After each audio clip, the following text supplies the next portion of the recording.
Hello students, in this video we are going to see a new topic, that is a use of microbes in production of biogas, right? This is a very important topic. This we have already studied in previous classes also, production of biogas और गोबर gas, right? तो यहाँ पर थोड़ा discuss करते हैं हम कि एक्चुअल में क्या होना चाहिए और होता क्या है। India is a developing country, आपको भी मालूम है, राइट? इन डेवलपिंग कंट्रीज, जिसमें इंडिया आ जाता है क्योंकि हमारी कंट्री क्या है, डेवलपिंग कंट्री है, राइट? एक कॉमन प्रैक्टिस रहा है काउ डंग को यूज करने का, एनिमल डंग को यूज करने का एक कॉमन प्रैक्टिस रहा है। किस चीज में? In villages and rural areas this practice has been common to make dung cakes. आपको मालूम होगा कई जगह पर हम जब विलेजेस में जाते हैं तो वॉल्स पर वो डंग केक्स को चिपकाया हुआ होता है ड्राई करने के लिए, राइट? ओके, सो क्या होता है in developing countries, common practice to use animal dung,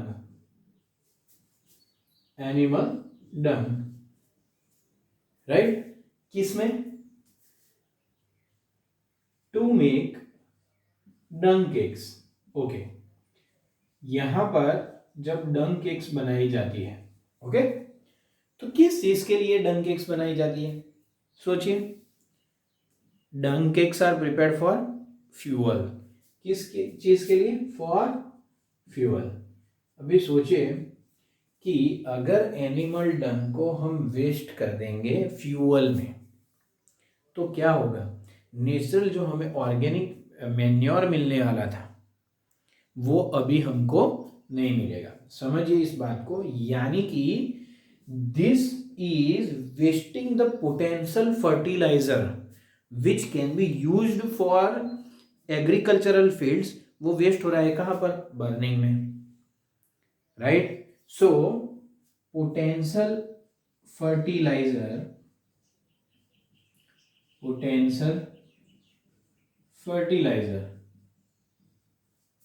is being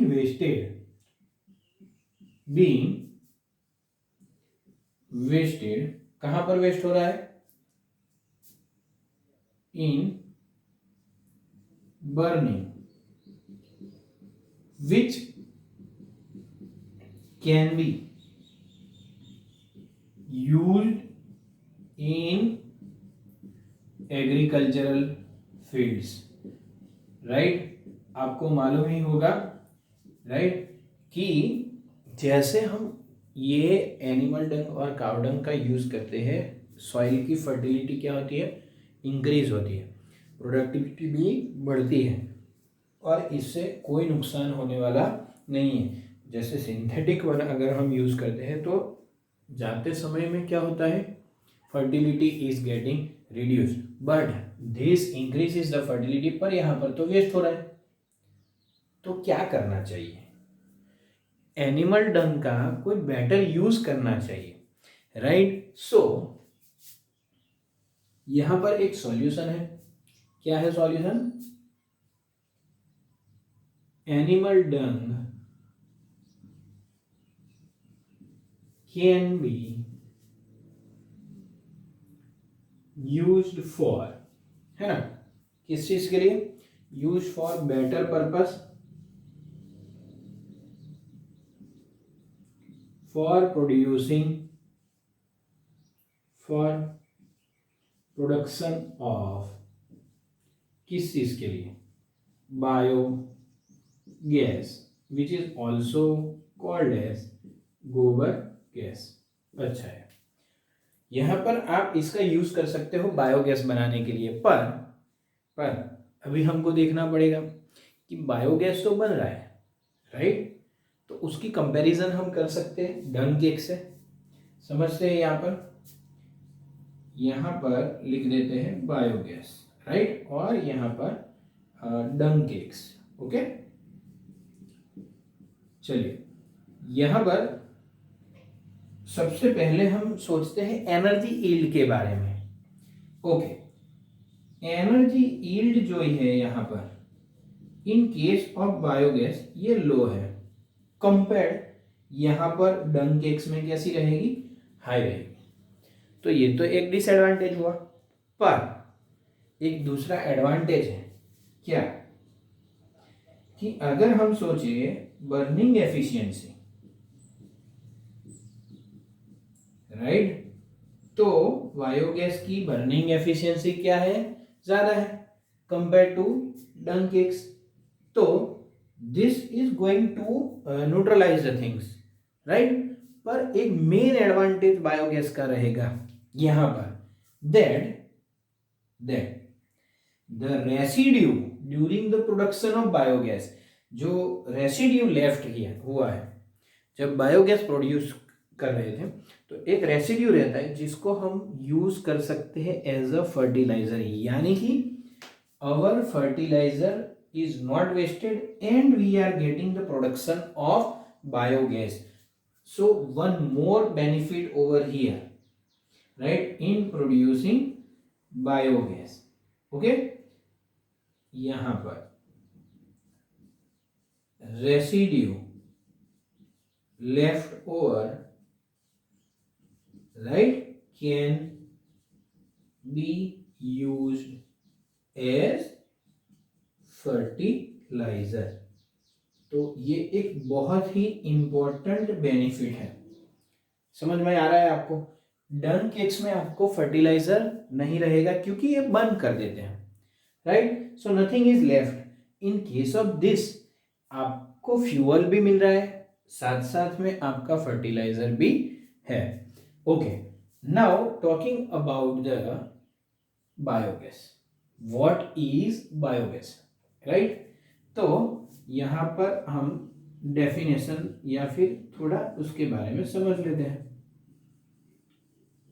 okay, biogas, it is the mixture of gases. क्या है ये, mixture of gases produced by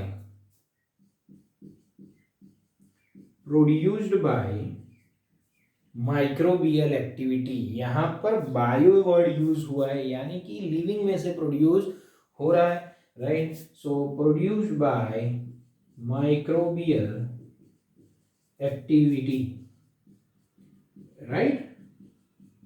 okay, अभी टाइप ऑफ गैस, कौन से टाइप का गैस प्रोड्यूस होगा वो कैसे मालूम पड़ेगा, तो कौन सा वो ऑर्गेनिक सबस्ट्रेट यूज कर रहे हैं, राइट, माइक्रोब्स कौन सा ऑर्गेनिक सबस्ट्रेट यूज कर रहे हैं वैसा ही बायोगैस प्रोड्यूस होने वाला है, right. So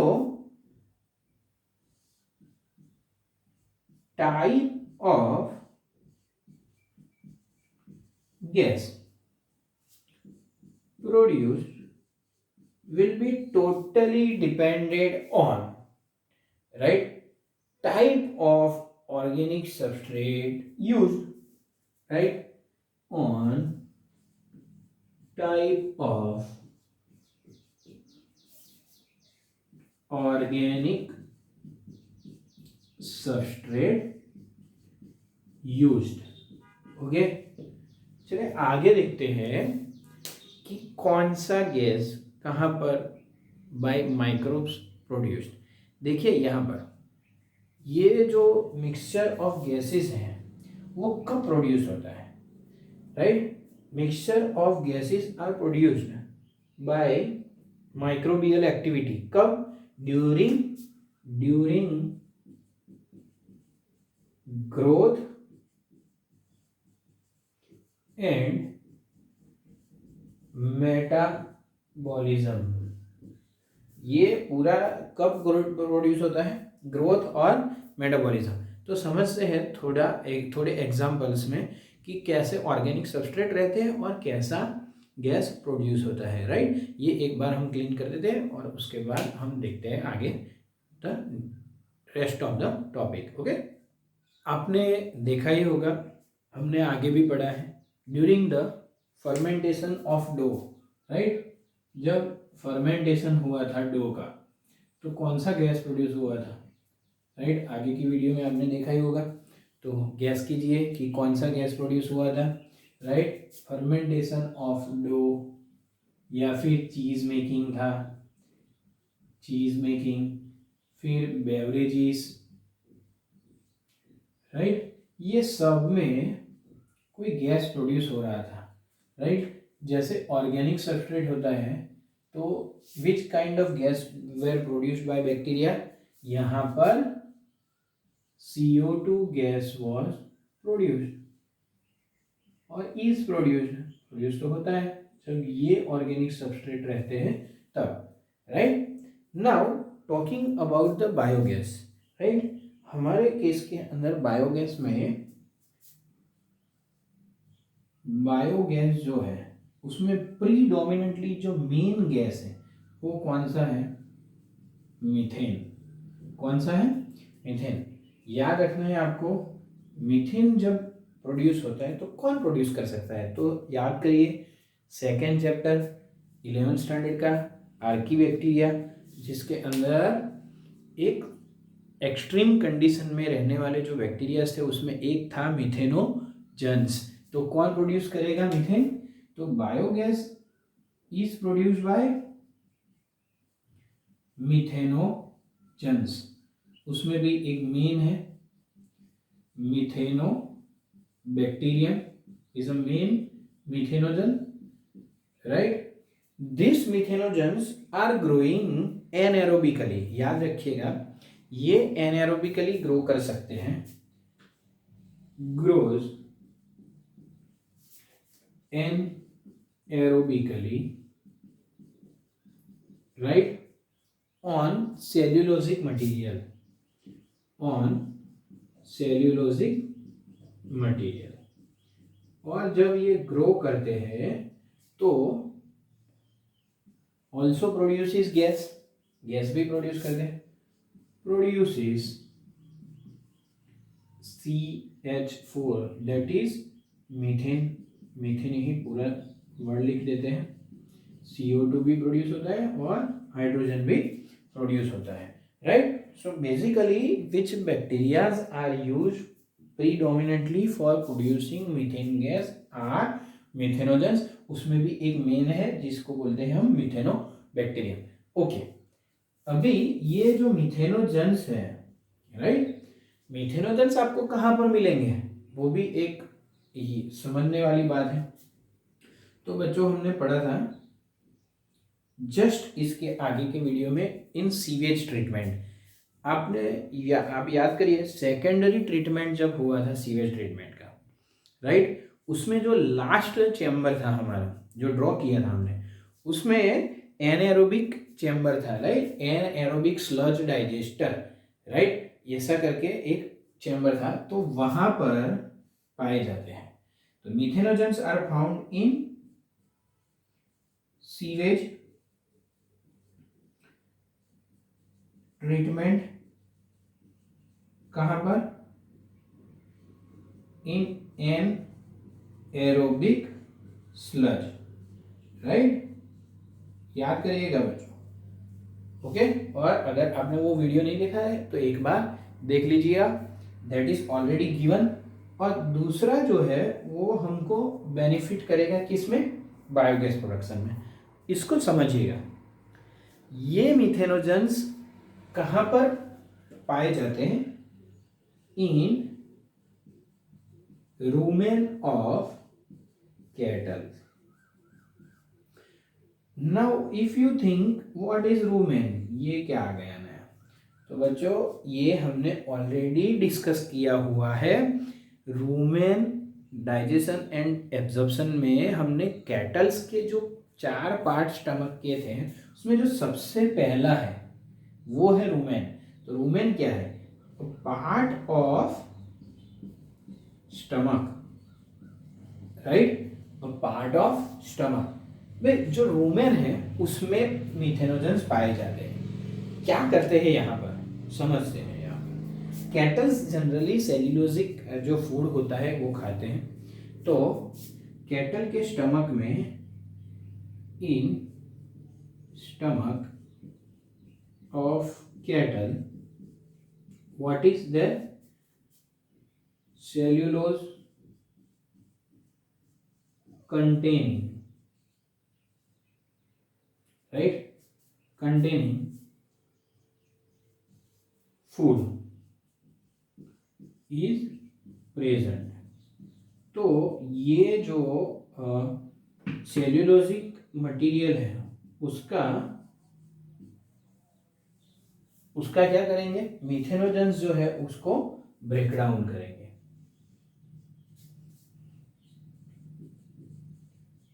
break down, right, by methanogens. तो ये तो कैटल्स को अच्छा हुआ, उनको न्यूट्रिशन मिल गया, राइट, इसका डाइजेशन हो गया सेल्यूलोज का. पर जब डंग पास आउट होता है, समझिएगा इसको, तो साथ में कौन से बैक्टीरिया रिलीज निकलते हैं, methanogens, right. Okay, with dung number of, क्योंकि ये स्टमक में थे, राइट, तो साथ साथ में number of, with dung number of bacteria, कौन से, methanogens, are also present, right. Okay, तो ये डंग जो निकला है जिसमें मिथेनोजेंस है, उस डंग का हम यूज कर सकते हैं किस चीज के लिए, for producing the methane gas. So this dung, right, okay, it can be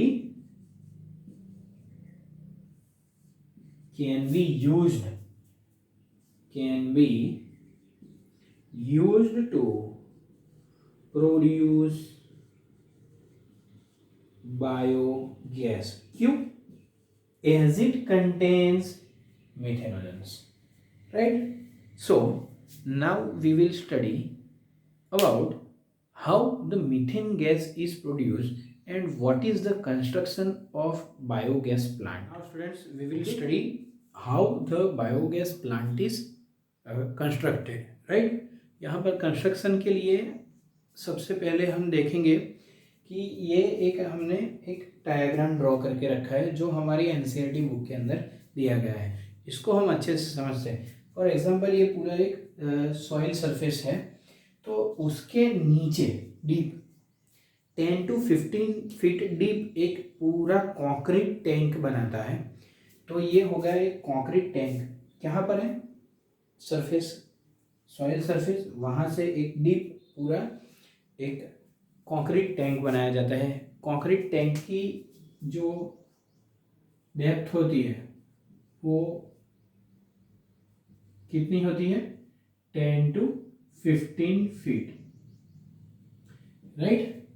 okay, आजू बाजू दो छोटे टैंक्स भी बनाते हैं. ये एक ऐसा टैंक है जहां से हम क्या इनपुट कर सकते हैं, तो biogas, bio waste, right. Bio waste जो होता है उसमें ज़्यादातर क्या रहता है, डंग, राइट, डंग और वाटर, जिससे कि उसकी स्लरी बन जाए, and then it is fed to the concrete tank which is also now said to be digester, right. यहाँ पर पूरा जो वेस्ट होगा वो यहाँ से फेड किया जाता है and it travels to the digester, यहाँ पर आता है, right. Okay, now what happens, anaerobic fermentation will start. कौन से बैक्टीरिया रहेंगे, हमने ऑलरेडी बता दिया है, मिथेनोजेंस. ओके, ये जो पूरा स्लरी है उसके ऊपर एक फ्लोटिंग कवर रहता है. ये जो स्लरी है उसके ऊपर क्या रहता है, एक फ्लोटिंग कवर रहता है, जिससे कि जब गैसेस प्रोड्यूस हो, राइट, तो गैसेस जब प्रोड्यूस होते हैं तो वो फ्लोटिंग कवर राइज होता है, right. So this floating cover rises as gas is produced. उसके ऊपर एक गैस होल्डर रखा जाता है जिसमें गैस कलेक्ट होता है. राइट. कौन सा गैस होगा? Bio gas. राइट. वो कलेक्ट होता है और एक आउटलेट दी जाती है. राइट. यहाँ से आउटलेट है जहां से गैस निकलता है और ये गैस को हम यूज किस में कर सकते हैं? Cooking and lightning. Right. Okay. Cooking और लाइटिंग के लिए इसको यूज किया जाता है. ओके. तो ये हो गया कंस्ट्रक्शन. नाउ द वेस्ट, जो रेसिड्यू रहा, that is collected in another chamber which can be used as fertilizer. कहा ये फर्टिलाइजर में यूज होगा क्योंकि जब गैस प्रोड्यूस हो चुका है उसके बाद जो रेसिड्यू बच गया वो रेसिड्यू को हम फर्टिलाइजर में यूज कर सकते हैं. Right. So this is the construction. एकदम सिंपल कंस्ट्रक्शन है यहाँ पर. अभी कौन से गैसेस होते हैं बायोगैस के अंदर वो समझते हैं. बायोगैस के अंदर प्रीडोमिनेंटली कौन से गैस होते हैं? यहाँ पर हो गए. एक आएगा मीथेन. राइट. जिसका कॉन्सेंट्रेशन होगा, यहाँ पर हम लिखते हैं, चलो कॉन्सेंट्रेशन यहाँ पर लिख देते हैं. मीथेन दैट इज 50 to 70% होता है बायोगैस के अंदर. दूसरा जो होता है वो होता है कार्बन डाइऑक्साइड. राइट. तो कार्बन डाइऑक्साइड जो होता है CO2 जो 30 to 40% रहता है. और ट्रेसिस में hydrogen, then nitrogen and hydrogen sulphide. Right. H2S ये भी होते हैं. Right. H2S and hydrogen. Right. तो this are the types of gases which are produced. हमारे लिए सबसे इंपॉर्टेंट है मीथेन जो कि फ्यूल के तरह से यूज होगा. जो बाकी बचा वो स्लज जो हमारा फर्टिलाइजर होगा उसमें यूज होगा. ये पूरा जो अच्छे से डेवलप हुआ इंडिया के अंदर, बराबर. Biogas plants were developed by किसके एफर्ट्स थे? बाय एफर्ट्स ऑफ, ये आपको याद रखने हैं, ये MCQ में आ सकता है. एफर्ट्स ऑफ एक Indian agricultural research institute. Right. इसका फुल फॉर्म क्या है? इंडियन एग्रीकल्चरल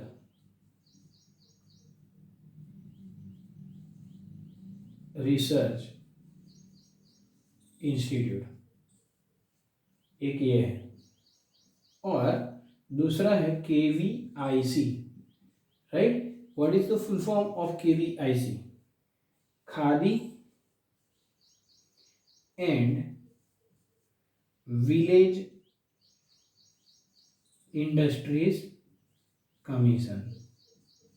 ये भी आपको याद रखना है. Okay. Which gases are produce, ये भी आपको याद रखना है. ये एक पूरा कंस्ट्रक्शन हो गया. Right. Now there is a process called as fermentation और एनएरोबिक फर्मेंटेशन. तो उसमें कौन से स्टेप्स आते हैं वो अभी हम देखते हैं. द एनएरोबिक जो फर्मेंटेशन है उसको हम विजुलाइज कर सकते हैं 3 स्टेजेस के अंदर. राइट. सो देखते हैं तीनों स्टेजेस. एन एरोबिक फर्मेंटेशन जो है can be visualised in 3 stages. उसके 3 स्टेजेस हम डिजाइन कर सकते हैं जिसमें उसको डिवाइड किया गया है. जो सबसे पहला स्टेज है उसमें क्या होगा? जो कॉम्प्लेक्स पॉलीमर्स हैं. Right. Complex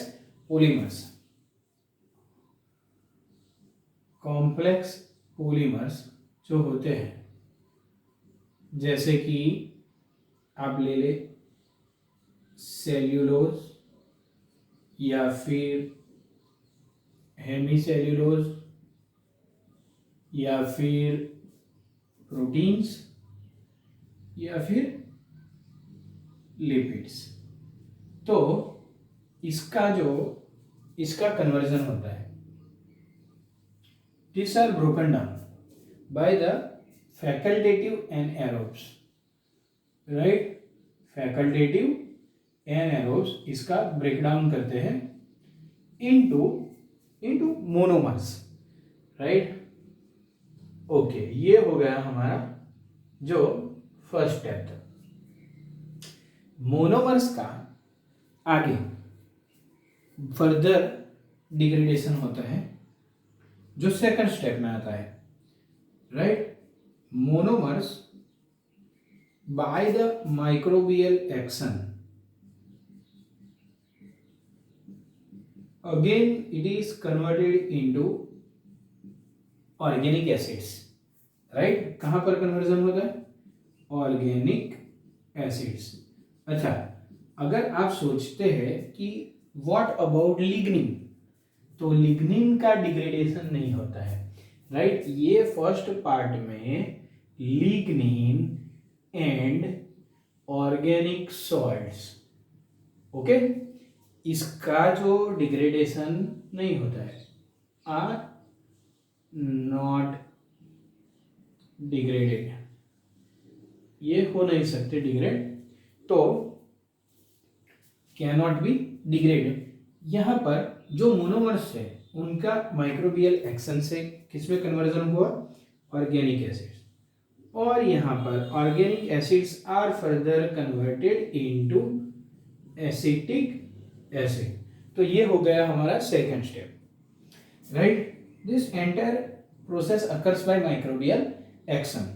the last step is acetic acid is converted, is actually oxidized by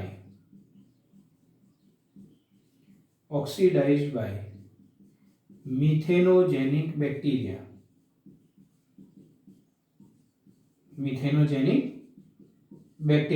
to methane. पर इसका एक लिमिटेशन है। क्या है limitation? Digestion of cellulose occurs at very slow rate. तो डेफिनेटली ये प्रोसेस भी पूरा क्या हो जाएगा? स्लो हो जाएगा। तो यहाँ पर हम एक लिमिटेशन भी लिख देते हैं, limitation digestion of cellulose occurs at very slow rate, and this becomes limiting factor in biogas production, okay. तो ये हो गया limitation, okay. So now we are heading towards the advantages of bio. चलिए अभी लास्ट पार्ट देखते हैं, biogas का advantage देखते हैं यहाँ पर। तो एडवांटेजेस में बहुत सारे एडवांटेजेस हैं, राइट, ऑफ बायोगैस प्लांट। चलिए सबसे मेन एम जो है इसका वही पहले डिस्कस कर लेते हैं। The first is this biogas can be easily stored, can be easily stored. तो जब भी चाहे हम इसको यूज कर सकते हैं। इसका जो स्टोरेज है इसकी वजह से हम इसको जब भी चाहे यूज कर सकते हैं। सेकेंड, राइट, सेकेंड एडवांटेज कि cooking it can be used for other purposes also then cooking. Cooking तो हम करते ही है, राइट। उसके अलावा भी हम लाइटिंग के लिए भी उसको यूज कर सकते हैं। चलिए ये तो अच्छा है कि आपको स्टोरेज भी हो सकता है, इससे हम कुकिंग या फिर लाइटिंग के लिए यूज़ भी कर सकते हैं, ये तो हमने ऑलरेडी डिस्कस किया हुआ है। थर्ड जो है, आप समझेंगे कि अगर हम एनिमल डंग को बायोगैस प्लांट में रख देते हैं तो ओवर ग्रोथ किसका नहीं होगा, तो reduces the over growth of pathogenic bacteria, reduces over growth of pathogenic micro organism. अभी ये सीधा रिलेट कहाँ पर करता है, अगर वेस्ट होगा तो उसमें ओवर ग्रो करेंगे, पर हमने वेस्ट तो ले लिया है किस चीज़ के लिए, बायोगैस प्रोडक्शन के लिए, तो ऑटोमेटिकली पैथोजेनिक जो हमको डिजीज कॉजिंग जो माइक्रो ऑर्गेनिज्म वो ग्रो नहीं कर पाएंगे, right. So reduces over growth of pathogenic micro organism, क्यों, due to absence of waste, right, okay. तो इससे एक और बेनिफिट हो गया, यही पैथोजेनिक माइक्रोब्स अगर क्रॉप्स में जाए तो नुकसान कर सकते हैं, तो reduces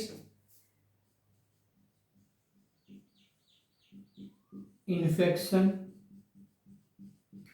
to crops, right, from pathogenic microbes, ये भी एक हो गया। सैनिटेशन भी अच्छे से होगा। फिफ्थ वन, इसका जो कैलोरीफिक वैल्यू है, right, calorific value is 23 to 28 mega joule per metre cube. तो ये हमने पूरा टॉपिक कंप्लीट कर लिया है बायोगैस का इन with NCERT and with the NEET. We have totally completed it. Okay, if you like this video, please subscribe it.